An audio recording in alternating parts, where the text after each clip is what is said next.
Dave Hooker Show. A presentation of Off the Hook Sports. Objective insight, expertise, top guests.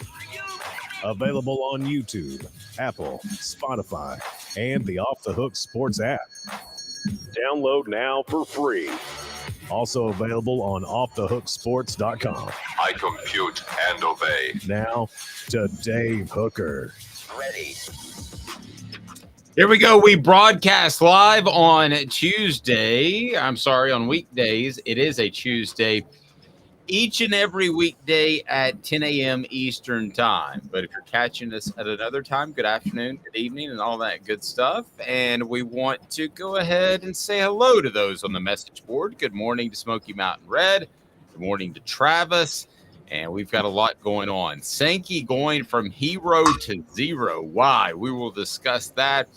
And we'll also discuss what current Tennessee Volunteer has the highest, and I mean the highest of goals for this upcoming season. And it's not even limited to student athletes. This is a student award that only 2 Tennessee players have received in their time at the University of Tennessee. Also, there is an SEC quarterback that stock is rising mightily in the NFL draft. Is that Hendon Hooker or someone else? Because there's 3 that would be in play. I don't know how Bryce Young's stock could get any higher. Okay, so it's Will Levis. What do you think about him in the Vegas odds going from about a 50-1 first pick to a 10-1 first pick in the 48 hours or so recently as we head into the NFL draft? Sell me on Will Levis if you can. I don't think you can, Caleb Calhoun. This serves as proof that I'm smarter than most NFL GMs, and you are too. Like, I talk all the time about coaches not being very bright for the most part, but geez, who could have watched Will Levis play last year and think that guy's a number 1 pick? No, I don't get it. You can factor in the injuries. You can factor in the fact that Kentucky couldn't protect him, a lot of different things, but the simple fact is I think he's limited. Now, I think he's got a bazooka arm. I also think he's got some cockiness issues. But the simple fact is that Vegas is going to cover their backside. You know this better than me. So the fact that they've got Will Levis going from about a 50-1 to a 10-1 to be the first overall pick is news. He's not going to be the number 1 pick unless there's something wrong with Bryce Young that we're not aware of.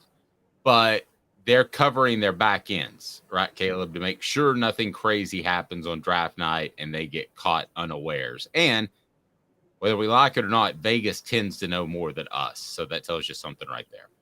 Yeah, and I got a question for you, Dave, because you've covered I don't know if you've covered NFL scouts in the NFL draft, but I know you covered recruiting and you covered college coaches scouting and evaluating talent.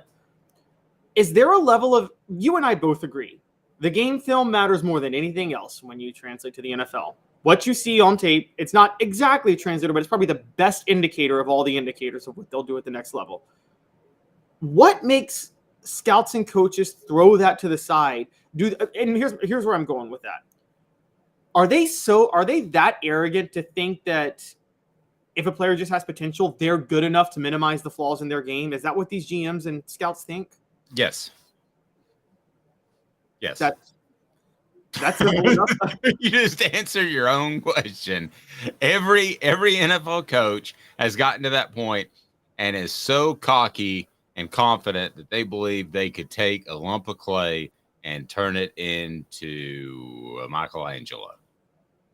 That's what they believe. And so There's no question.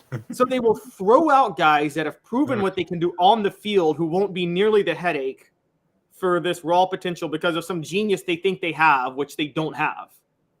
Yes. It's as simple as that. I mean, it really is. I mean, and in some cases, they're right. You want to take Jalen Hurts, for instance.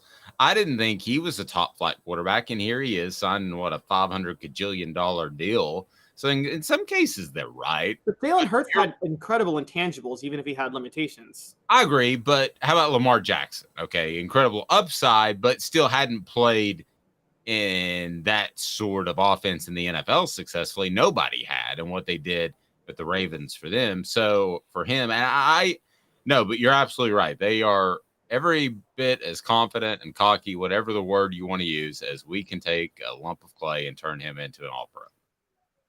Rather than take a guy who would already be an all-pro. I mean, or at the very least, a very solid 8, 10, 12-year starter. I think there's the idea that you can kind of make your name with those guys that you turn around. I'll take a couple that I didn't like really coming out of college, and we mentioned them, but I'll give you another one, Justin Fields. I mean, whoever made the case to draft Justin Fields in the NFL is going to reap those benefits as long as he's good, because that changes what's that? I said he's not good though. So I know. But right now, isn't the perception that he's good? There's the perception is that he can be good. Right. But I've never been sold on him. I'm not either. So we're on the same page. But that's enough as a personnel director to get you probably a big raise and have you sitting pretty in that office in the corner of the facility for 2, 3, 4, 5 years, if not more. As long as Justin Fields rocks on, and then you probably get a chance to draft his backup or who replaces him. No, I'm with you, but I think it's the risk reward. The reward is I draft a guy that changes the face of the program. It doesn't have to be a quarterback. Look at J.J. Watt. He didn't change the face of the program for the Texans, but he was a dominant player.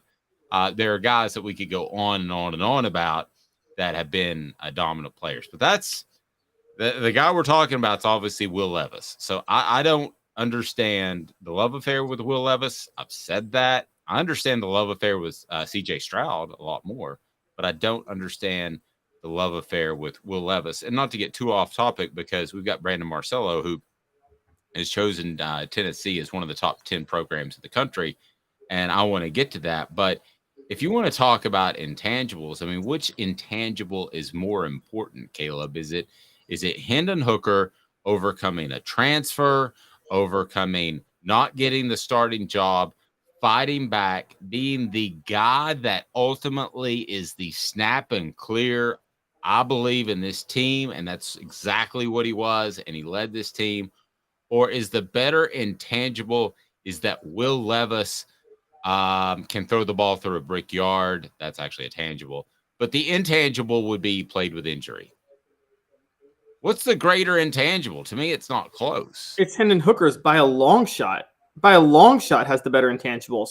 The smart intangible when it comes to injury for quarterbacks is to try not to get injured.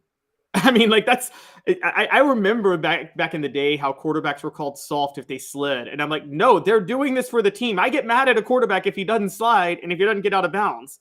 I'm like, don't get hurt. And so, yeah. I can't tell you how wrong I hope I am on this, but I'm pretty sure I'm right. I think that Hendon Hooker is being used as the smokescreen.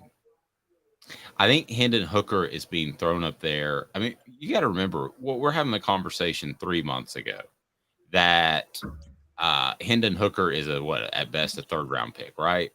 And then we're having the conversation. He's a 2nd round pick, and I think it was Mike Detillier, the longtime draft analyst with Jimmy Himes, that said he could be in the 1st round. So what is pushing him into the 1st round and beyond? He's not able to work out. He has the ACL injury. I know he's a great interview. I get all of that.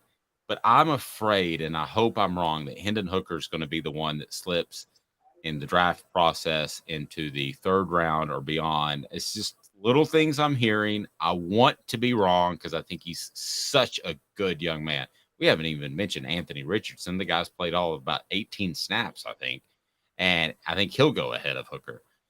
But I get the feeling he's being used as the smokescreen. I hope I'm wrong. He's the Geno Smith of this year's draft. They did that to Geno Smith, I remember, 10 years ago. And Right. Hooker's got way better intangibles than Geno Smith.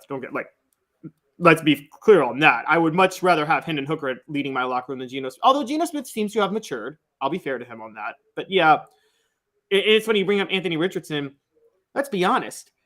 look, Anthony Richardson has major issues, and I've been critical of that from the start. But in terms of character and intangibles, don't you have more faith in Anthony Richardson than Will Levis? Not even close. Yeah, and again, here's how the smoke screen can work. People can say, we really like Hooker, so that helps their leverage and what another pick is worth. So you float out there, you really like Hooker, you need a quarterback around pick 20 or so. You're trying to get somebody to draft up. That's the games that are being played. So the closer you get to the draft, really the less you know about what teams really want, because it is 90% smokescreen. Again, I hope I'm wrong, but I have a feeling that Hendon Hooker is being used in a pawn in this. Go to crafttreats.com. Crafttreats.com has the chill pills. The chill pills are awesome. They've got the CBD in them. And if you use the promo code off the hook, that's promo code off the hook, then you get 20% off the chill pills. And they're just phenomenal for your dog's digestive issue, arthritis, or even if they have social anxiety. If they have anxiety when they get in the car, it'll help with that. The chill pills. Also, holistic craft treats that are awesome across the board. Go to crafttreats.com. Use the promo code off the hook. They've got non-CBD as well. So check them out. Again, crafttreats.com. Use the promo code off the hook. So this is not a smoke screen. This is Brandon Marcello, who is picking Tennessee as the number 9 team in his post-spring top 30. How does this immediately strike you? Because I would have Tennessee with the quarterback change in the 8 to 12 range. So this, to me, I'm supposed to take hot take and be Stephen A. Smith and all that, but this to me sounds about right, to be real honest with you. And I want to go through the rest of the list, and I want your thoughts. I'm going to kind of quiz you a little bit how Tennessee compares to these other teams. But first, it's time for today's tough question. It's brought to you by Craven Wings, 3 locations, never frozen, always fresh, just fantastic food. CravenWings.com to learn more. Brings you today's tough question. Today's tough question. Take a side. Take a stand. The Dave Hooker Show, a presentation of offthehooksports.com. All right, post-spring, Tennessee wins 8 or less, 9, 10, 11 or more. What say you, Caleb Calhoun? Our postseason prediction, and it's official. You can't change this until midways or so through preseason camp. So you got to stick with this, because I know you like to waffle. I'm kidding. Caleb doesn't waffle at all, actually. All right, so what are you picking out of that quattro of choices? Today's tough question brought to you by Craven Wings. Don't forget about their brunch on Saturday mornings. It's phenomenal. Well, I'm about to spelling bee this. Could you use it in a sentence? Could you, is this a regular season or the whole season? Oh, man. You're making it more complicated on me. All right, I'm going to say just quite simply that it is, I want to say it's overall. Whole season. Okay. Whole season. 11. I'm going 11 again. 11 or more. Okay, for the record, on our Craven Wings Today's Tough Question, we've got 8 coming in at 10%, 9 coming in at 43%, 10 coming in at 36%, 11 or more coming in at 10%. So you are in the minority, much like your Vescovi take. You just look from the other side for everybody who accuses me of being a homer or who of being an anti-homer. I guess I'm accused of being a hater. Well, guess what? Now I all of a sudden seem like a homer because I'm picking Tennessee to do 11 or more. Dave, I think they all think what I thought, though. I think they all think regular season on that poll. Okay, well, we're going everything. We're going across the board. That's the way I'm doing it. It's already on the Twitter. So given that, I mean, a bowl game is pretty unpredictable. Making the college football playoff, I don't think is in the cards. So I still think the question holds a lot of merit. If you're going regular season, it's really difficult to go 11 or more to me. But I think Tennessee, at the end of the day, will win 9 regular season games at the minimum, but I'm going to go 10. I'm going to say 10 regular season wins, and the Vols barely missed the college football playoff based off post spring and the studies that I've done on other SEC schools. And it's a heartbreaking season, but you get loaded up because you've seen enough from Nico for the 2024 season. And I think Tennessee's excited based off this season, but maybe not making the college football playoff will be a slight disappointment again. Wouldn't surprise me if they made it, but I've got Tennessee at a 10-win regular season. See, I think there is a chance that Tennessee either goes. I think 10 is the baseline for Tennessee in the regular season, because outside of Alabama, Georgia, and then Kentucky has a trap game. And I say trap game in the sense of just when they line up. I don't see any other game Tennessee has a shot of losing this year. I think Tennessee easily coasts through every other game. And you have to say they have a shot at losing South Carolina, since South Carolina handled them. But I think Tennessee will be motivated and won't have distractions. But at least a shot. You have to say A&M has a shot. A&M doesn't have a shot. Guys, A&M doesn't have a shot of beating Tennessee. I'm saying this right now. Tennessee will beat the brakes off them. And Jimbo Fisher is going to say, well, we just didn't execute, as he says at the end of every game. Okay, well, let me ask you this. What do you make of this number, too? Because I'm not a gambler, but I enjoy looking into these numbers. Alabama was a 9.5-point favorite at Tennessee. And right now on FanDuel, they're a 7-point favorite, Caleb. A 7-point favorite at home. What does that say about the series and about these two teams as the Vols will face off against the Crimson Tide in Tuscaloosa? It tells me that the odds makers think that these two programs have come a lot closer together. The gap is not as great. And I believe that's the case. Now, the week of, if Jalen Milroe or Ty Simpson turns out to be a star quarterback and you're on the road, Tennessee could be a 12-point favorite, and then that's moot. But as far as right now, I think they're saying the two programs are a lot closer than they were a year ago. Agree or disagree? Oh, absolutely. And I wrote about this yesterday. I think that Tennessee has a unique chance. I said last year they had a chance to pounce because of their schedule and the way it started at the beginning of the year. They have another unique chance to pounce this year because this is going to be a rebuilding year for Alabama. And Clemson is continuing to fade. I mean, guys, if both of them have bad years this year, do you know what that does for Tennessee in recruiting? The only obstacle to them at that point is South Carolina. They got to make sure that South Carolina gets out of the way. But well, it's huge, but let's also keep kind of our eye on. I think that would be huge for Tennessee recruiting. But let's keep an eye on this season. For something special to happen, they would have to win every game except for one, which we would think would be Georgia. But let's wait. I mean, that game has to be played. Can Tennessee beat Georgia this year? Are they even close to that yet, or is it going to take some more time? I think if the ball bounces their way and a few things break a certain way, they could definitely beat Georgia. I don't think they're better than Georgia. Neutral site because look, last year's score, you and I have both talked about, that wasn't a 27-13 score. That was a 27-13 score, the way that 96 Tennessee Florida game was a 35-29 score. Okay, Georgia beat the brakes off Tennessee last year, and their Kirby Smart's game plan was to utilize as much clock as possible so Tennessee's tempo couldn't really take hold. If he wanted to, he could have beaten Tennessee 44-13, and he just chose not to. Let me ask you this. College Football News predicts the Vols go 10-2, which is about where I am. Do you think Tennessee fans would be happy with 10-2 after an 11-win season last year?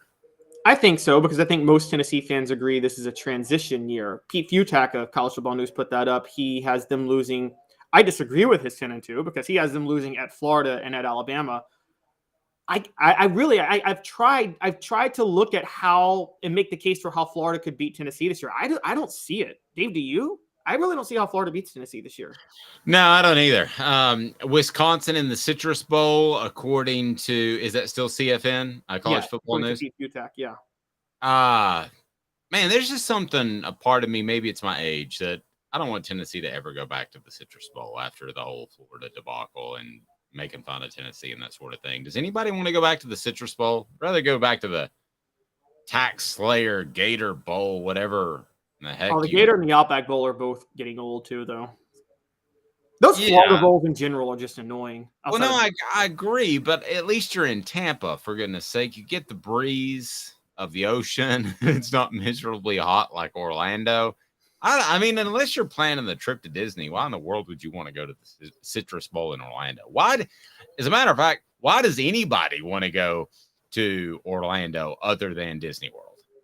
That is a heck hole. Yeah. I mean, no, I got you. I mean, I feel you on that. It's I mean, in the last Citrus Bowl Tennessee went to was probably the angriest I ever saw Tennessee play, because that was the 2001 Citrus Bowl when you thought you were going to go to California to cover that team, and you got stuck going to Orlando again. Yeah, I wasn't really happy about that one either, but I tried to make the best of it. Okay, so according to Brandon Marcello, Tennessee, and I like his work a lot, Tennessee at number 9. Let me ask you about the programs that he has ahead of Tennessee. And at the end of the day, on January the 16th, whenever the college football playoff is over and the season has concluded, will we have the discussion that these teams are better or worse than Tennessee? He's got Penn State at 8. Now, Brandon has worked a lot with the Big Ten. I'm not saying he's biased, but Brandon has worked a lot with the Big Ten. He's also worked a lot with Auburn. I think Tennessee is significantly better than Penn State, and that will show at the end of the year. He's got them at 8. I think Tennessee is significantly better than Penn State. And let's put this out there. They're significantly better coached than Penn State at the same time. Will it show at the end of the year? They get Michigan at home, but they visit Ohio State, and I think that's probably a loss. And they visit Michigan State, who should be resurgent this year. So, yeah, I think it'll show at the end of the year. I think Penn State is going to lose at Ohio State. And they'll either lose at Michigan at home, but if they don't lose at home to Michigan, they're going to lose to somebody else who's going to sneak around and beat them. Maybe Maryland sneaks up and beat them. Southern Cal in at 7. I can't argue a team that did as much as they did with a returning Heisman Trophy winner. So I'm not going to argue that. You stop me if you want to argue one of these. Alabama, I know, is in a rebuilding year. I can't argue, though, them being above Tennessee if FanDuel still thinks that they're a 7-point favorite in Tuscaloosa. I'm stopping you there. I am stopping you there. Tennessee beats Alabama in Tuscaloosa. I think Tennessee is the better team this year. I've come around. Tennessee is the better team than Alabama this year. Now, I'm not going to lash out at Brandon Marcello for having Alabama ahead of Tennessee. Or bet my mortgage. Yeah, but I will say, bet my mortgage, and Travis pointed it out. Would I bet my mortgage? Yeah, I'm not going to lash out. I understand why anybody would put Alabama ahead of Tennessee. I personally have Tennessee ahead of Alabama this year. That I'm not high on them. I've been screaming rebuilding year for 2 months, and I think it's finally starting to catch on. They're in a rebuilding year. Okay, here we go. I'm not taking Tennessee to win in Tuscaloosa till it happens. I'm just not.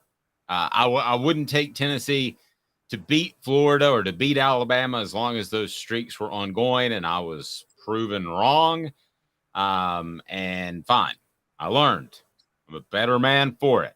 But I'm not taking Tennessee to win at Tuscaloosa until they show me they can do it. I think it'll be incredibly close.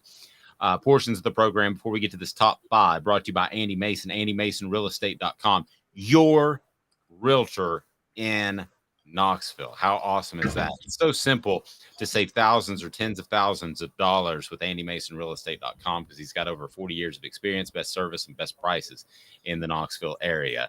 AndyMasonRealEstate.com. So let's get to the top 5. LSU is number 5, according to Marcelo. I, again, will not argue this because they have a more solidified quarterback situation.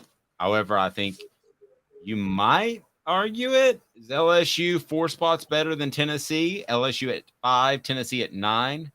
I'm not arguing LSU at 5. I'm arguing Tennessee at 9, but I'm not arguing LSU at 5. I mean, y'all know where I've been on LSU and Brian Kelly this year. I'm really, really high on them.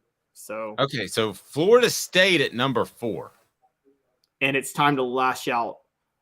What? Here goes the lashing. What? What? Florida State did not beat a ranked team last year. They were 10-3, and everybody's celebrating Mike Norvell. They played 3 tough teams, lost all 3 of them in a row. And how do people all of a sudden think Mike Norvell has rebounded that program? He hasn't. He hasn't. Florida State played in a terrible ACC last year and didn't beat anybody good. They're being. I agree, and again, we're not talking what they actually do. Like Florida State, because they're in the ACC, could very well win more games than Tennessee. Could slip into the college football playoff. I don't think they're going to do any of that. Okay, but all right. So I'm talking about eye test at the end of the year, in the mid-January, early February. Who do we think's better? I think Tennessee will be markedly better unless Joe Milton and Nico have issues at the quarterback position. I just think they'll be remarkably better than Florida State. And with Josh Heupel, I don't believe quarterback issues are ever really going to be a problem. Ohio State at number 3, I can't argue that. Michigan number 2, I could argue that, but I won't. Georgia number 1, I don't think either of us can argue that. What do you make of the top 3? Yeah, no issues with the top 3. I think that Ohio State, I think it's almost to Ohio State fans put up or shut up for Ryan Day. And they have a right to feel that way, to expect a national championship, because I've touted LSU, but just behind LSU in terms of a job where you can load up on talent is Ohio State, and they keep getting blown out in the playoff when they get there, if they get there. And I think that's a big, big, big problem. And I think fans are they shouldn't be losing to Michigan 2 years in a row the way they lost to Michigan. They're a better program and they have better talent. So, yeah. Brent asking, how will the NCAA meeting affect us? I want to get to that. You give me 2 minutes. I'm going to give you the latest of what I've heard in the NCAA meetings that took place in Cincinnati. And I'm going to go ahead and tell you, it's about phone calls rather than taking your iPhone up and recording a bunch of people walking in and out of a conference room. Just reporting 101 there, Caleb. And if you want to post videos of that all day, go for it. But if you want me to tell you what's going to happen with the NCAA hearings, I can do that. 2 minutes. He's Caleb Calhoun, the one, the only. I'm Dave Hooker, Off the Hook Sports. I know you like the heat. You got to try my signature sauce 87. Dude, you know I love you and I love to try your wing sauce. But when it comes to wings, I need them really hot. I hit 105 on the radar gun. I need to be pretty spicy. Yeah, I know that, man. Look, if sauce 87 isn't enough for you, I guess you can try the Holy Moses or the Grim Reaper. Now we're talking. Take it from these Farragut admirals. When you're craving wings, it's got to be Craven Wings. Visit them online at cravenwings.com. With all that sun, sand, and salt water, the beach is a very relaxing place. Unless you wear contacts. Ow! Open your eyes to the best the beach has to offer with LASIK vision correction from Campbell Cunningham Laser Center. Ah. Hi, Mike Davis here with City Heating and Air, reminding you to always dare to compare. Our team provides quality local heating and air service, installation, and maintenance across East Tennessee. We use only the best equipment like American Standard heating and air conditioning for your residential, new construction, or commercial needs. Honesty, dependability, and customer satisfaction have been the cornerstones of our business since 1961. City Heat and Air. Dare to compare. Before Cadis, I was really heavy into the drug culture. I was selling drugs. I was just constantly in pain. I was missing like a good support system in my life. Cadis has given me everything that I need in order to successfully have a wonderful recovery, in order to have a life that I didn't even know was possible before. And it's not just about me anymore, and I love that. I absolutely love it. You can take your life back. Call Cadis today.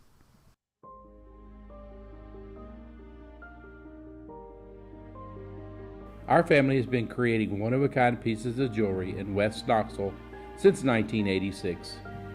Each piece is a combination of unique processes that bring your idea to life. Every day in our shop, a truly special item with a story all its own is being manufactured in our facility, bringing the history and family sentiment into a whole new generation of life. We're grateful that you chose us to be Knoxville's best jeweler, a title that we value and respect. Because to me, being a jeweler and owning a jewelry store are not the same thing. I'm Rick Terry. I'm a jeweler, and we want to be your jeweler.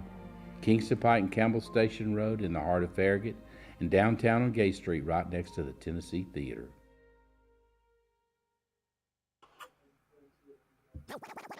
You're listening to The Dave Hooker Show, a presentation of OffTheHookSports.com. The internet is full of pictures of each and every one of you.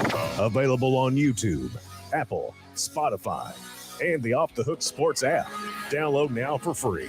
Is there nothing you people can't do? Also available on OffTheHookSports.com. So here's what I'm hearing in the NCAA investigation. This really is about making Jeremy Pruitt happy. And what is that going to take? I think it's going to take the NCAA to have a forward-thinking view of this. And I think the NCAA wants Tennessee to be good. So this is what I'm hearing, Caleb, is the NCAA wants Tennessee to be good. It's one of their bigger programs. It's a program that I think it was pretty obvious when they're better, college football is better. So I think the NCAA wants things to work out with Jeremy Pruitt. I don't mean this to sound mean, okay? But ultimately the question is, how smart is Jeremy Pruitt? Is he willing to take a 4 or 5 year show cause? Or does he say, nope, I don't want a single bit of show cause. I want to be able to go get a job in college football tomorrow. If he sticks by those guns, then not only does he have a problem, because I don't think the NCAA is going to be empathetic whatsoever. I don't think they're going to sympathize with this position. And I think Tennessee is not going to provide any leeway in terms of what he did. And I believe that's the direction it's going to go. So ultimately, I believe that you're going to see Tennessee, based off what I've been told, get a very minor sort of sanction in addition to what they have already done. But you're going to see Jeremy Pruitt get hammered pretty good. I'm not saying Donnie Tyndall. That was like a once in a generation, right? 10 years. 10 years. That was insane. I mean, I've never even heard of that before. But I think 3 years is a bare minimum. And if he can live with that and go play poker or go find a place in the NFL, good for him. But Travis says football will have passed him by in 4 years. Well, he won't have forgotten how to pay players, which is legal now, Travis. So the question then becomes, so you, even though Jeremy Pruitt himself may not be smart enough, don't you think he has smart representatives? I don't know. You kind of are who you associate with. I mean, and also here's the other point. Look, Jeremy Pruitt was fired for calls with a show cause penalty. What if he needs the money? I mean, that's a genuine question. That's true. I mean, we think about people making hundreds and hundreds of thousands of dollars or millions of dollars in this case, but he didn't get the show cause penalty. What if he does need the money? Yeah. I mean, you would think after a career of making probably an average, of $250,000 a year, average, even going back before the pay got that high, considering, he probably got a couple of paychecks that were more than he was worth. You would like to think he would have some money saved up, but I wouldn't rule it out. Yeah. What if there's the expectation of, what if when he moved to Tennessee, and what if he spent and invested and put money on the assumption that even if he got fired, he would get the buyout? So by not, exactly. You know what I mean? Like, he made investments based on a revenue stream that he thought was going to be there. That's not there. I mean, you're an investor. I'm not, but doesn't that happen? I mean, isn't that one of the deadliest things a person or a company can do, is invest based on a revenue stream that they think is going to be there? Yes, I would suggest not doing that. I would highly suggest not doing that. But could he have done that? Yeah. And could Casey, his wife, love Neiman Marcus? I mean, I don't know. I mean, there's a million different ways that you can blow through cash. But don't forget this. I mean, you bring this up, not to get too abstract and out of sports, but this isn't a great time in investments in our country. Unless he invested in crypto in December, which I almost did, and I should have. But unless he invested in crypto in December, he ain't walking around with more pocket money than he had a year ago. No, and he probably, if he invested in crypto, did it when he took over in 2018, and that's probably, you lost money if you invested then. So yeah, the only time to invest in crypto is when the economy's doing really, really poorly, and then people go in that route. Somebody told me that in December. I passed on it, missed on a 50% return, but that's just me. Well, can we? Sorry, I just have to go on a side tangent on the fraud of crypto, because the whole point is it's a new form of trust and a new form of currency. No, it's not. You're selling it based on how it's backed in the financial sector. By definition, it's not a new form of currency. Well, it's true. Still tied to the dollar. Chips are. So Mr. Jones points out Pruitt is a poker player. Now, Pruitt is a poker player, and this was brought up to me as well. He went and played in the professional poker series for a while. And I guess that was a better option in the NFL, which he probably didn't have. Listen, he's a recruiter. That's what he does. I'm not saying that as a joke because he paid players, but that's who he is. He's not coming up with incredible schemes that Nick Saban's like, oh my gosh, I've never seen anything like this before. Where did you possibly get this? That's not happening. Okay.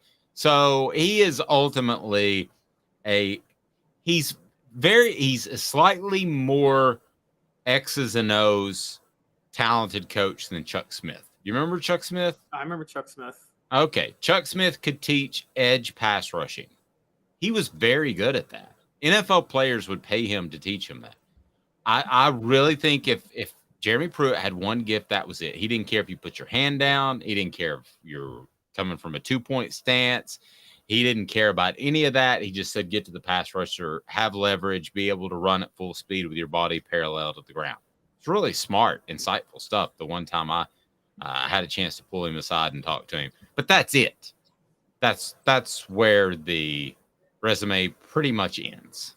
That, and also not just being there's two types of recruiting. There's actually being able to recruit the kids and, the kids wanting to play for you, which Pruitt was good at. We have to give him this. He was a good talent evaluator. I mean, he would actually be a great NFL scout. He could spot talent a mile away. I'll give him that. He found Cedric Tillman when nobody did. Agreed. The question is, if you go to the NFL and you're a scout, you get paid a small percentage of the money that an assistant coach does, and you don't ever get to participate in the big games. You're just at ballparks throughout the South, watching Friday Night Football. You're scouting people, and not Friday Night Football, Saturday Night Football. You're scouting people, and you're going to practice, and that's not a very sexy job, is it? No, it's not. It's not. But it could put you on the GM track. Jeremy Pruitt is GM. Wow. Talk about one bad hire that would be. And then the SEC as the remedy for a problem that is a real problem. And I got a feeling Caleb is going to disagree with me. What the H today brought to you by our friends at City Heating and Air Conditioning, cityheatandair.com. What the H? What the? What was he thinking? Release the hounds. The Dave Hooker Show. Keep cool. A presentation of offthehooksports.com. So the SEC, straighten me out here, is going to penalize fans that storm the field by stripping them of their next home game against the same opponent. Help me with this, if you can. Walk me through this. How is this supposed to work? Caleb Calhoun, please hit the like button. The thumbs up button helps us bring more people in. And don't forget to subscribe, as our numbers are through the roof, and that's because of you. We love the family that we built here. The community is awesome. So what's the SEC trying to do here, Caleb? They're obviously trying to stop storming the field. And I understand. Let me be very clear about this. I don't mind trying to stop storming the field. I don't know how you do it in like a situation where you got a mob of 100,000 people and only so many security guards, but it can be dangerous because there will be a moment. I'm just going to say it. We all know what happened with the Travis Scott concert a couple of years ago in Houston. There will be a moment where there's a bum rush and a mob. Where I don't. And that's probably, I do, because I was working with a client in Houston at the time. But it's outside probably a lot of our audience's realm, who Travis Scott is. So basically, he encouraged people to storm the field for multiple shows. They had stormed the stage, I should say, and ultimately they did so in Houston, and it came with just absolutely terrible results. How many people were killed? 9 people died, and it was an awful story. Now, imagine that, but 100,000 people on a stadium, a bunch of really, really drunk people. Again, the Alabama one, it was lucky that nobody was killed. I'm just going to, like, the SEC, they now sell alcohol. Back in the day when the fans stormed the field, they weren't even selling alcohol. They're selling alcohol now. So they have to do something. This isn't going to fix it, though. You think any drunk fan ready to... Let me stop you there real quick. A miracle nobody was killed. A lot of people have, Caleb, charged the field, and nobody has been killed in the SEC to my knowledge.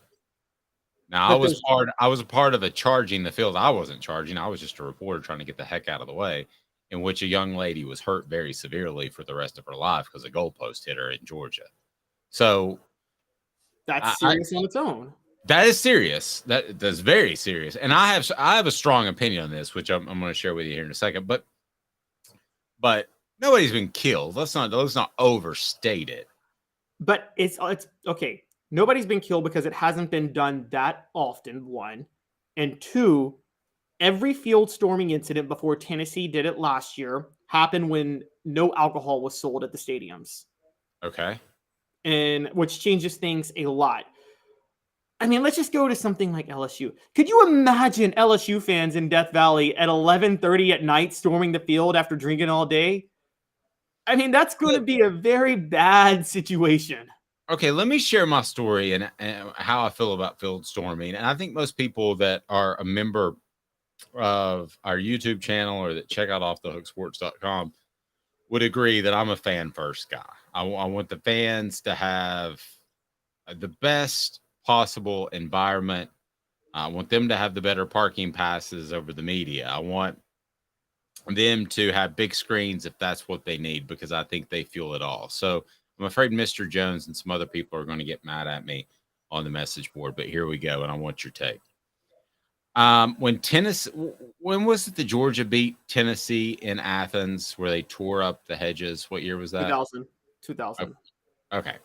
So I was there, and young pup Dave reporter had his recorder and in his bag and everything else. And I went down to the field. That was the first time in how many years that Georgia had beaten? First time since 1988 they had beaten Tennessee. Okay, so forever. And I remember this standing there thinking I'm going to watch the end of the game, because the way that rules work in college football is you can go down with 5 minutes left, I believe. I think the NFL, it's a 2-minute warning, but I may be getting them flip-flop, but one or the other. It's 5 minutes left. So a lot of times you would watch from the field. Why? Because the game's usually out of hand, quite frankly, and you want to be the first to get there and get your recorder and everything set up to do interviews. Has nothing to do with seeing the game on the field. As a matter of fact, that's incredibly lame to watch the game on the field. If you haven't before, hard to tell what's going on. You got the crown of the field. You can't see the other people's half their bodies. It's a terrible place to watch the game. And I suddenly felt myself being pushed from behind, not physically pushed with someone's hands, Caleb, but just this mass of humanity pushing me. And right when the game was over, and certainly Georgia deserves some blame for this because they let the players down on the field. At least I was a part of a fan, or I was within a fan storming at LSU, and they at least tried to hold them back where it was a small trickle of people. Well, with Georgia, there were already 50,000 people, it seemed like, on the field, ready to get on the field. And actually, they ran out too early at one point. And these 2 girls who were in front of me, co-eds, I guess, fell, and it was all I could do, Caleb, to hold back the masses to pick them up. So I think you and I agree. It's a very, very scary situation that I'm frankly a little bit surprised hasn't gone south quicker to this point. My question is, how do you possibly enforce this? You can't even stop them from going on the field. So what are you going to do, Caleb? Stop them and say, hey, I need to see your ticket so I can scan it so we can take away your Alabama game privileges in 2 years when they're back at when they're back in Neyland Stadium. Oh no, that's not what they're doing. No, Tennessee would play Alabama on the road in 2 years.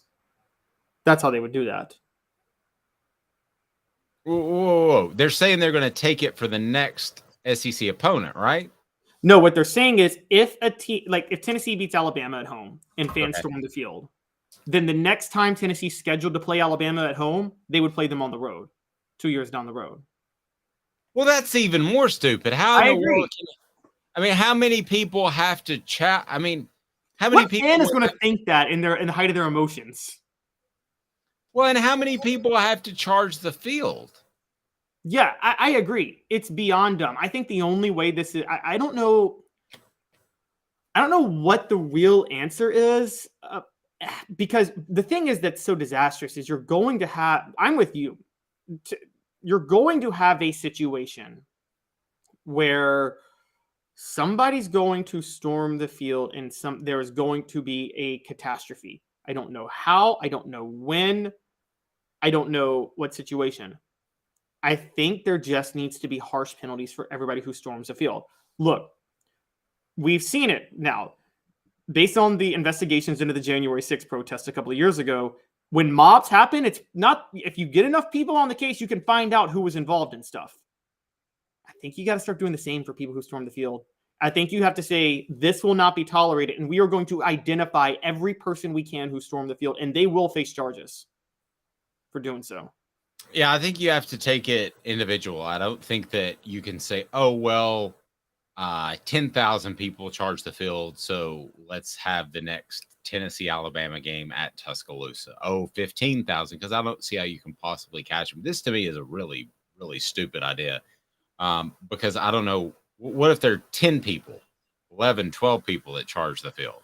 Yeah, this is the SEC being super cheap. If the SEC really wanted to cut down on it, they would work with local law enforcement of that place, wherever it was, with the field storming, and they would hire private security to help out, and they would name and find every fan that did it. So come out in public, set a standard with the local law enforcement of every single SEC town and say, this will not be tolerated. If you storm the field, you will face charges of rioting, destruction of property, something like that.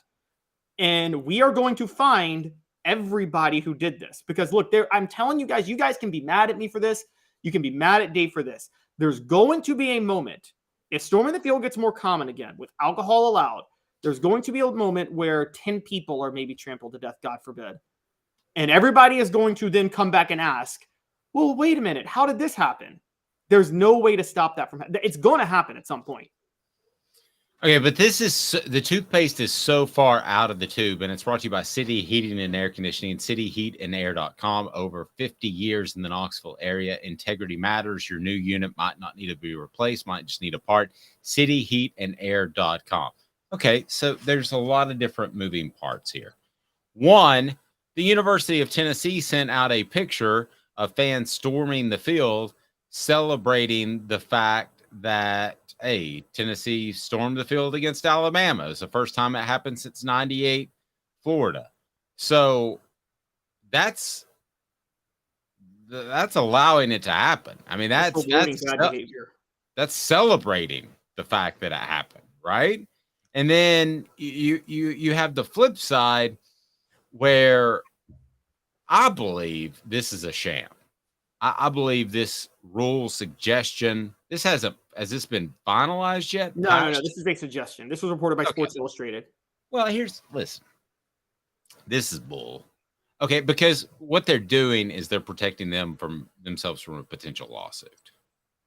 Yeah. That's what they put that out there, and they go, hey, well, look back in April of 2023, what we tried to do, and we couldn't get it passed. Hey, look, the fact that we're fining them $50,000, $100,000, $250,000, I believe, are the tiers. It's a CYA. Cover your rear. That's all this is. They're not really going to do this, are they? Probably not. But Dave, now that you say that, that's another amazing question that I didn't even think of. Because you're right, Tennessee is on basically Travis Scott level celebrating people bum rushing the field, right? They are the Travis Scott of college football at this point with what they're doing. I got a question.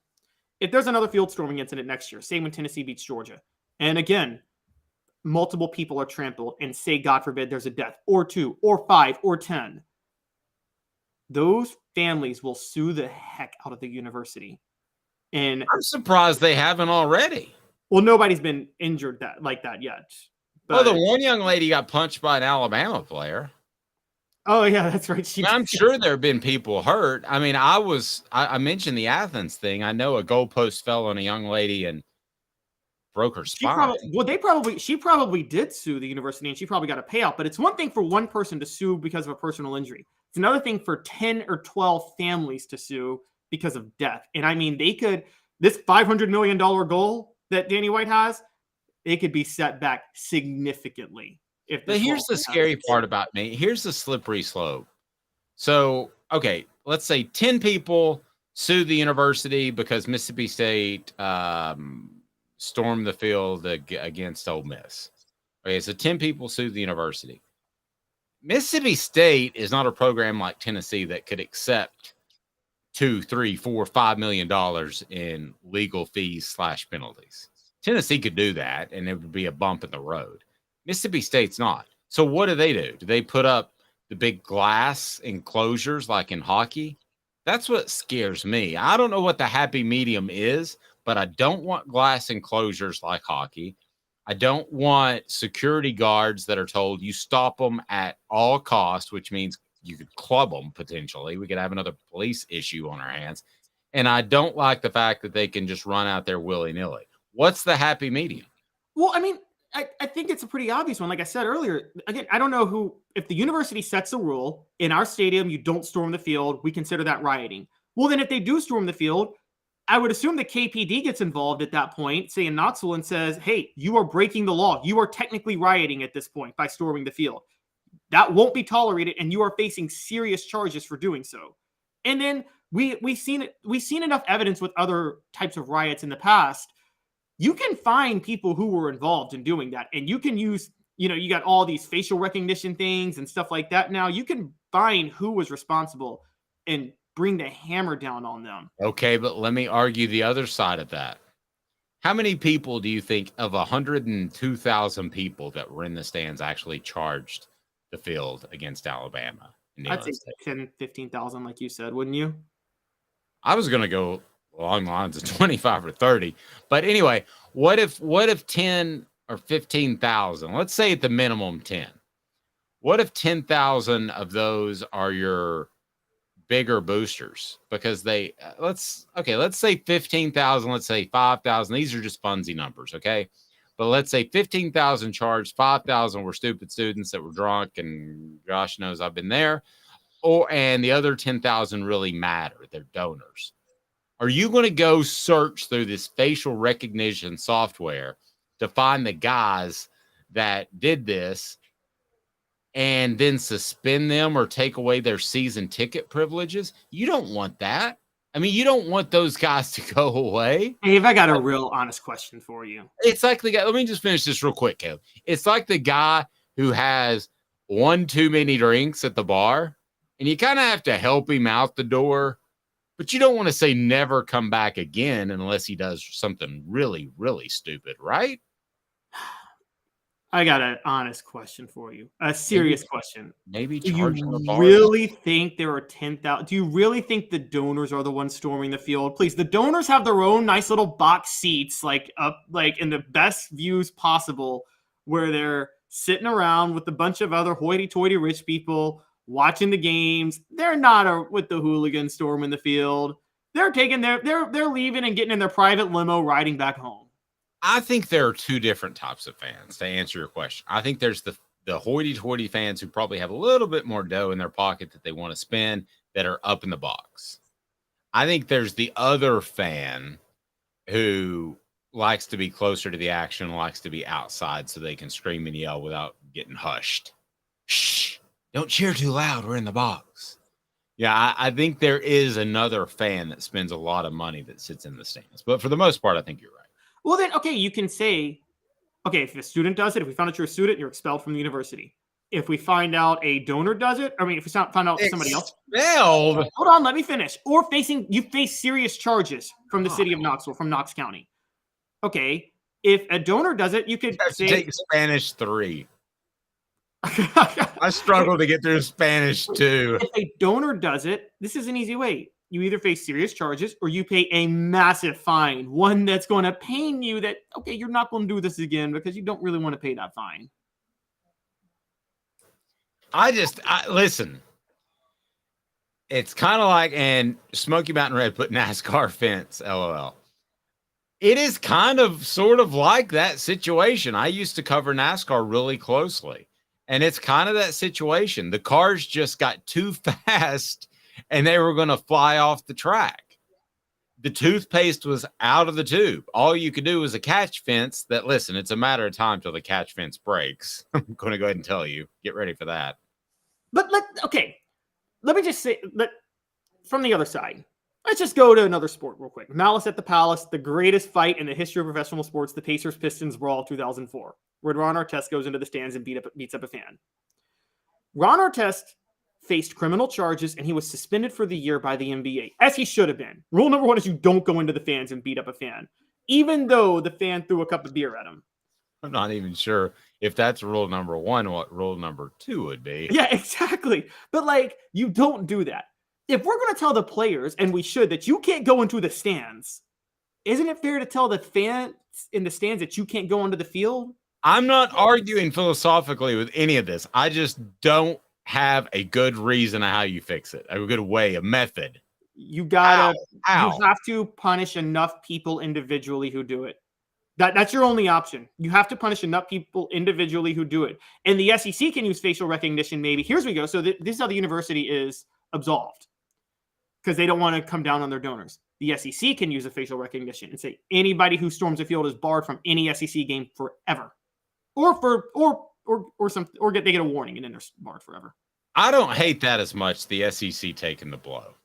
I don't mind that as much, because I think the SEC should be the centralized figure in all discipline areas anyway. So I don't hate that. Portions of the program brought to you by Zul Beer, xulbeer.com. You won't be charging the field. You'll just be having a good time with zulbeer.com. They have worldwide award-winning craft beer. They are the official craft beer of Off the Hook Sports. xulbeer.com, zulbeer.com. And they've got parking downtown. You will absolutely love Zul Beer, xulbeer.com. Tennessee baseball coming up next as the Vols show some life. And also, I got another thought or two of some information I've gleaned from the NFL draft process just recently. So hang tight with me. 2 minutes. He's Caleb Calhoun. I'm Dave Hooker, Off the Hook Sports. To own the more that owns every job, then get to Vassey Lawn and Garden in Cleveland and get you a Toro. I'm David Vassey, here to talk to you about Toro.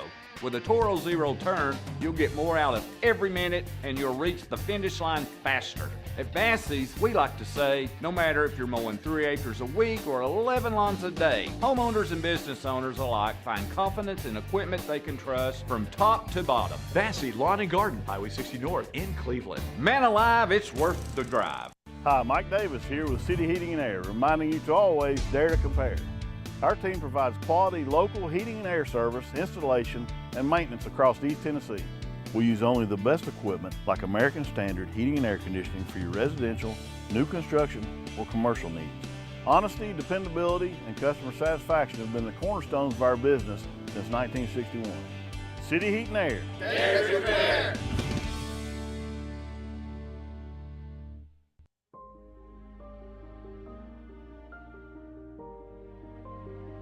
Our family has been creating one-of-a-kind pieces of jewelry in West Knoxville since 1986. Each piece is a combination of unique processes that bring your idea to life. Every day in our shop, a truly special item with a story all its own is being manufactured in our facility, bringing the history and family sentiment into a whole new generation of life. We're grateful that you chose us to be Knoxville's best jeweler, a title that we value and respect. Because to me, being a jeweler and owning a jewelry store are not the same thing. I'm Rick Terry, I'm a jeweler, and we want to be your jeweler. Kingston Pike and Campbell Station Road in the heart of Farragut, and downtown on Gay Street right next to the Tennessee Theater. With all that sun, sand, and salt water, the beach is a very relaxing place. Unless you wear contacts. Ow! Open your eyes to the best the beach has to offer with LASIK vision correction from Campbell Cunningham Laser Center. What's up, everybody? This is University of Tennessee tight end Jacob Warren, proud to announce that I'll be working with Craven Wings again this season. And I want you to give your all and try my signature sauce, Sauce 87, at either of the Craven Wings 2 locations, Chapman Highway in Seymour and South North Shore Drive at the Markets of Choto. When you're craving wings, it's gotta be Craven Wings. Online at cravenwings.com.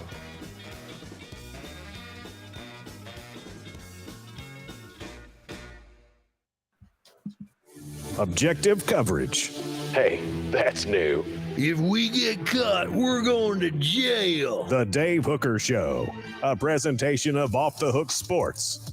YouTube, Apple, Spotify, and the free Off the Hook Sports app. I'm going to need to see some identification. Back to Dave Hooker. Great primer on offthehooksports.com for Tennessee in the upcoming NFL draft that will be held on Thursday. I miss the days when it was just Saturday at noon and it drug out all day. It drug out 2 days. It would be Saturday and then Sunday. Right, but they would just break when they felt like it. And what's your first draft memory? Ooh, my first draft. Either a team that you liked in the pros or a former Vol. See, when it would actually involve former Vols because the first one I watched all the way through was that loaded NFL draft that the Vols had in 2002 when Dante Stallworth, Albert Hainsworth, and John Henderson all went in the first round. And that's pretty good. Yeah. And the Titans picked Albert Hainsworth, which just, as a Titans fan, look, feel however you want to feel about Albert Hainsworth. I got no defense of his character, but he single-handedly revitalized our defense, the Titans defense. Oh, yeah. I think he was named the franchise player like 13 times. They should have just paid him. And I think he would have been continually great under Jeff Fisher. From talking to him, he really appreciated Jeff Fisher. Felt like he kind of got one-overed in Washington. Well, he didn't want to be the nose tackle in a 3-4, which I don't know if I think Hainsworth was right. He's not a nose tackle. Yeah, Albert told me that his first meeting, who was the coach at the time? Was it Jim Zorn or Mike? No, it was Jim Zorn. Was it Shanahan? No, it was the year before. Shanahan got there a year later. Hainsworth's first year, but Shanahan was the one who tried to do the 3-4. Yeah. All I know is that Albert told me his first conversation with Shanahan was, if you have 10 sacks this season, then you haven't done your job, and we've got to discuss what you're doing. He was not supposed to sack people. He was supposed to take up blocks, which is the exact. There are guys like that, Vince Wilfork, but he is not that guy. No, that's not Hainsworth's job. He's the athletic. I say light because he didn't have a high body fat composition, but he was still 330. But he was a speed guy. He was still a speed guy at 330, which is insane. In obvious passing downs, the Titans would actually put Hainsworth at defensive end instead of defensive tackle. My favorite Albert Hainsworth story is this really quickly is when he came on my he texted me. And I've had like 2 or 3 times that I've had a player text me and say, hey, can I come on your radio show? And one was Arian Foster because he wanted to challenge me to a boxing match, which I passed on. 2 was Albert Hainsworth, and he was mad that Chris Cooley, remember the tight end Chris Cooley? Yep. I know Chris Cooley. So he's like, everybody wants to rip me for not showing up in shape. And he gave me the excuse about how he was in shape and that actually the news had been released before they even got back to the locker room. So he knew Shanahan was against him. All of it sounded great. I'm not going to pretend to know the truth in between the two parties. Okay. But the funniest thing is, and you got Chris Cooley then while he was a player, he was trying to pick up every single cheerleader. I guess that's okay for a married man. Wow. So he snitched. He broke the bro code. They got picked up by ESPN. Oh my gosh. That was snitched on Chris Cooley. Yeah, picking up cheerleaders, which you're not supposed to do. All right, let's take a look at the Vols that are going to get drafted. this week in the NFL draft. There is a great primer, as you can read it on offthehooksports.com, brought to you by Campbell Cunningham, Taylor, and Hahn. I'll tell you more about them here just momentarily. No surprise, you have Darnell Wright, number one. It's your list. Do we go from the bottom or the top? You pick. Let's go from the bottom for a little fun, because I bet people don't even know some of these players. Okay, Maurice Smith, walk-on defensive lineman. Yeah, he's not getting drafted. He took part in pro day. He was a transfer from Alabama and Alabama A&M, played a total of 4 games in 2 years. He was a body in the system. Okay, Chase McGrath. Chase McGrath was a reliable college kicker, like Jeff Hall level. But Dave, you know this. In the NFL, you need to be automatic from beyond 40 and above 50% from beyond 50. He's neither of those things. Honestly, nowadays, I say close to 65% from beyond 50. I don't know what you think about that. But no, I can roll with that. I think Jeff Hall had a better, more consistent leg than McGrath. So Jeff Hall is the type of guy that I think he could have landed in a number of positions and had a long NFL career. I think Chase McGrath has to. I'm not just picking the Cowboys because I'm a Cowboys fan. They have a history of having a great kicking coach / coaches, and they produce kickers that were okay in college and that turn out to be great in the pros. But I think Chase McGrath has to fall in 2 or 3 spots to be successful. Salon Page the third. Mad respect for Salon Page the third. Stayed with the program, was a really good guy, rotational player, team player. But no, linebacker was a weakness for Tennessee the last 2 years, and Salon Page was the worst linebacker in the rotation both times. He's not going to translate to the NFL. Okay, and then you have Jeremy Banks at number 11. And Yep. I'm going to give a little something away. You got Latrell Bumpus ahead of him, Princeton Fant, and then Jerome Carvin. And Trayvon Flowers. I got 4 Vols not invited to the combine ahead of Jeremy Banks. Jeremy Banks will be better than all of them. Jeremy Banks the headache that he brings will not outweigh the talent he has. And his talent is there, but not great. One, he's terrible in pass coverage. We talked about that last year. That's a big deal for an NFL linebacker. You've got to be good in pass coverage. 2, he didn't pass the measurables I think that you needed to be a transcendent linebacker at the combine. And 3, he's a headache. Okay. I think that Banks is going to be kind of like that Jalen Hurd guy that has a good career in the NFL, and you're always wondering, why didn't Tennessee get the best out of him? The answer is Banks didn't allow Tennessee to get the best out of him, and he remained loyal to Jeremy Pruitt instead of snapping and clearing and getting on to the next staff. Latrell Bumpus, 10, Princeton Fant, 9. I like where you have Jerome Carvin, although I'd probably have him ahead of Trayvon Flowers at 7. I think Carvin's been largely overlooked out of this group. Carvin's been massively overlooked. He's proof that PFF grades can be overrated because they were low all year. But Carvin was having to spend time at center the last 2 years, which is not his natural position when Cooper Mays was hurt. And last year he was having to cover for a lot of, I wouldn't say deficiencies, but there was development needed at left tackle between Gerald Mincey and Jeremiah Crawford. And so he was having to kind of man that side of the line by himself at times. Yep. Be sure and hit that like button. The thumbs up button helps us bring more people in. This breakdown as we get to Jalen Hyatt next is brought to you by Campbell Cunningham, Taylor, and Hahn. Look at me. I can see no contacts. Man, I had a LASIK. It's awesome. No glasses, distance, close. All the vision is absolutely phenomenal. And it's brought to you by Campbell Cunningham, Taylor, and Hahn. Campbell Cunningham, Taylor, and Hahn in Knoxville. They'll do your cataracts. They'll do LASIK. They'll also take care of your just regular old vision adjustments and vision annual assessment. So that is Campbell Cunningham, Taylor, and Hahn. You've got Jalen Hyatt at number 6. Based off statistics, Jalen Hyatt should probably be number 1.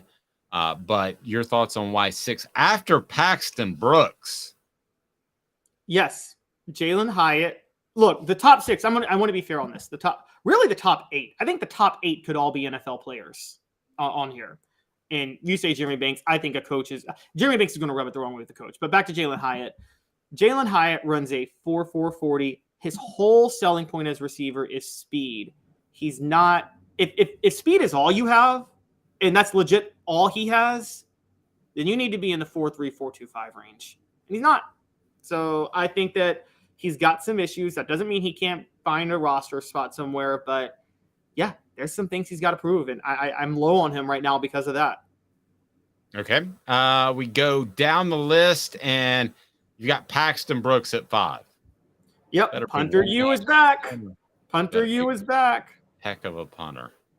He is. And Paxton Brooks, again, we forget he didn't have the opportunity to showcase his leg a lot because a lot of times he was punting from near midfield or past midfield because of Heupel's offense last year. So, but his leg is incredible. He was invited to the combine. I think Paxton Brooks is going to be the next Trevor Daniel, Matt Dart, Dustin Colquitt, Britton Colquitt, Michael Pilardi. All these guys have been starting at punter from Tennessee during the 2010s. Interesting. Hendon Hooker at number 4.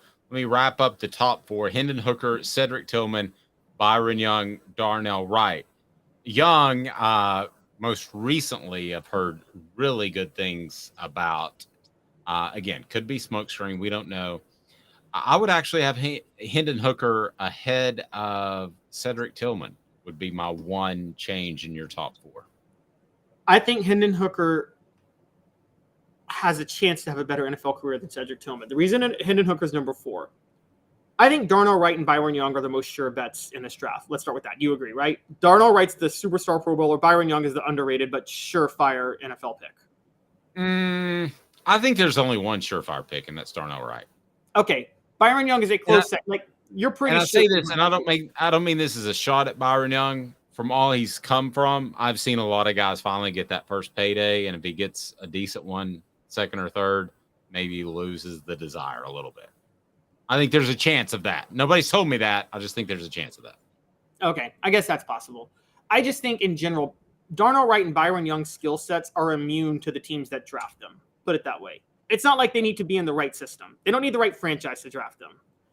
I think Cedric Tillman is somewhat that too, a little bit less, but I think he's somewhat that too because he's just a pure receiver. Hendon Hooker could be better than everybody but Darnell Wright on this list, but he's got to be drafted by the right team and the right franchise and the one that's willing to work with him to fix his game. How many times have you seen a quarterback? How many quarterbacks do you think over the past 30 years could have been great, but they were drafted by the wrong franchise and that just sabotaged their career? Almost everyone that's had a bad career. It is such luck where you fall. And most of the times, if you're elite, you're going to fall with a bad franchise because that's why they have a high draft pick. I think that's one of the things that works in Hendon Hooker's favor.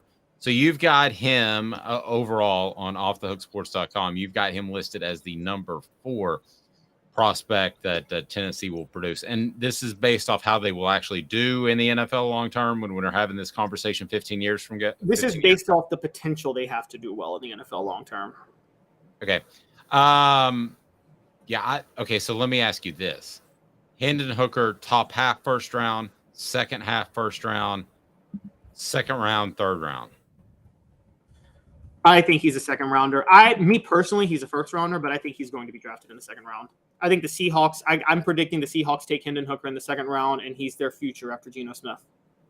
Yep. I think that would be a great pick for the Seahawks. I think it would be great for Geno Smith. I think it would be great for Hendon Hooker.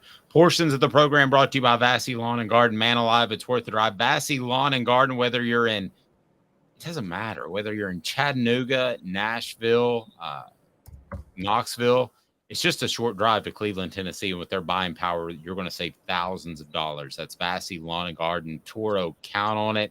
Man alive, it is worth the drive. We'll visit with you tomorrow as we're with you, each and every weekday at 10 a.m. Eastern Time. And be sure to get the app. You'll love it. Travis says, oh my gosh, Geno and Hook are too similar. You know the weird part about that, Travis, is that I think Hooker's the better leader now. And he might walk into that quarterback room as the better leader over Geno Smith. Not to knock Geno Smith. Caleb mentioned that he's matured, and he has. But that's the one thing you get with Hendon Hooker that I don't think should be overlooked is you're going to get a great leader in the locker room from the get. He's Caleb Calhoun. I'm Dave Hooker, Off the Hook Sports. We'll see you at 10 a.m. Eastern Time.